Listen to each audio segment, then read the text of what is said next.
ভুলে যাবে। জীবের যদি মরণ যন্ত্রণা না থাকে জীব আমাকে ডাকবে না, মরণ যন্ত্রণা আছে বলে জীব আমাকে স্মরণ করে। এই জন্য স্বার্থ যতক্ষণ থাকবে আপনার কাছে ততক্ষণ আপনাকে সবাই ভালোবাসবে। যখন স্বার্থ হস্তান্তর হয়ে যাবে তখন সবাই ভুলে যাওয়ার চেষ্টা করে, কিন্তু আপনের চেয়ে আপন যেজন সে কখনো ভোলে না।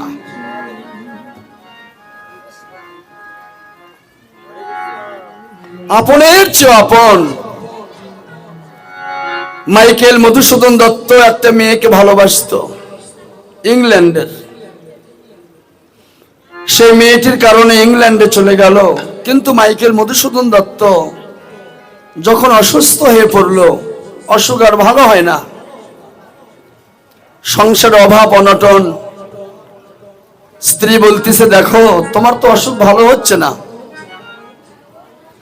এত চিকিৎসা করতেছো তবু তোমার অসুখ ভালো হচ্ছে না, আর তোমার কাছে তো কোনো অর্থও নাই, তুমি আর কিভাবে চিকিৎসা করবে? এক কাজ করো, তুমি তোমার বাবা মায়ের কাছে ফিরে যাও, তুমি তোমার দেশে ফিরে যাও। মাইকেল মধুসূদন দত্ত বলল তাহলে তুমি? তা বলছেন আমি আর তোমার সঙ্গে যাব না।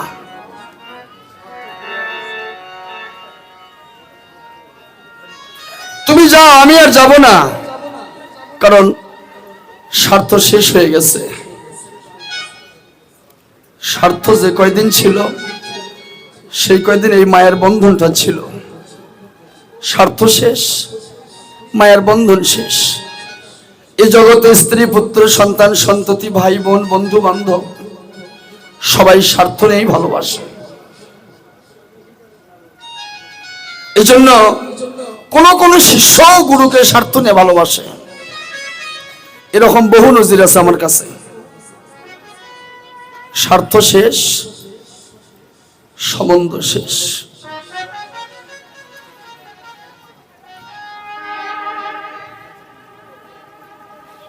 তাহলে কোন স্বার্থ থাকা যাবে না, নিঃস্বার্থ প্রেম, নিষ্কাম প্রেম।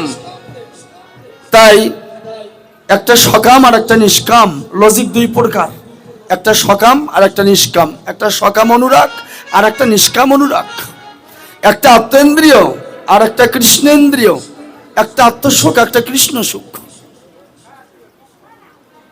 একটার মধ্যে কিন্তু আছে আর একটা কিন্তু নেই, একটা হেতু আছে আর একটা হেতু ছাড়া। তাহলে নিঃস্বার্থ প্রেম একমাত্র কোটিকে গুটি, কোটি গুটির মধ্যে এক গুটি, সবার নয়। এজন্য আত্মসুখ নাই গোপিকার, কৃষ্ণ সুখ বিনে গোপিকার দেহে নাই কামেরী গন্ধ, কৃষ্ণ সুখ বিনে নাই কোন সম্বন্ধ। তাই লোচন দাস একটি বৃক্ষ রোপণ করেছিল, লোচন দাস। সেই বৃক্ষটির নাম হলো আশা বৃক্ষ।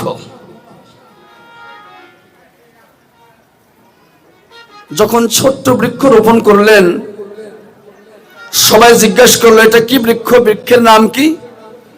লোচন দাস বললেন এই বৃক্ষের নাম হচ্ছে আশা বৃক্ষ।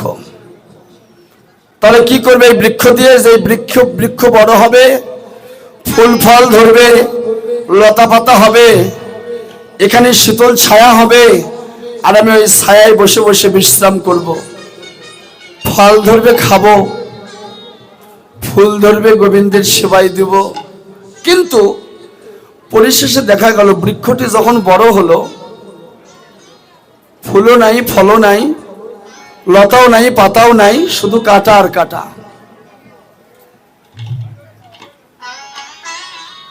শুধু কাটা আর কাটা। যে আশা করে আমরা সংসার করতেছি, ছেলে মেয়ে হবে, ছেলে বড় ইঞ্জিনিয়ার হবে, উকিল হবে, মুক্তার হবে, ব্যারিস্টার, জজ, এসিলেন্ট, টিওনো, ম্যাজিস্ট্রেট হবে, আর আমরা বুড়ো বুড়ি বাড়িতে বসে বসে সুখে খাবো। কিন্তু পরিশেষে দেখে গেল সুখে থাকা তো দূরের কথা, শুধু কাটা আর কাটা।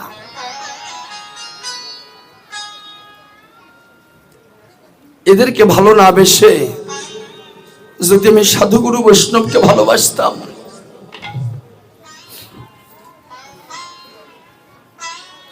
এদেরকে আপন না ভেবে যদি সাধুগুরু বৈষ্ণবকে আপন করতে পারতাম,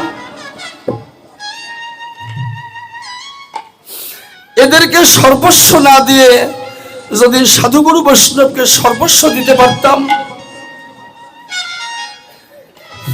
তাহলে আজকে আমার সব পরিপূর্ণ থাকতো। আজ সবার জন্য নিজেকে তিল তিল করে শেষ করে দিলাম। শেষ বয়সে আজ আমি গলগ্রহ। ছেলে বলতেছে, বাবা তুমি আমার জন্য কি করেছো? তুমি আমার জন্য কিচ্ছু করনি, যা কিছু করেছো শুধু তোমার জন্য করেছো। সত্যি তাই ভেবে দেখেন, পৃথিবীতে আপন কে আপনের চেয়ে আপন।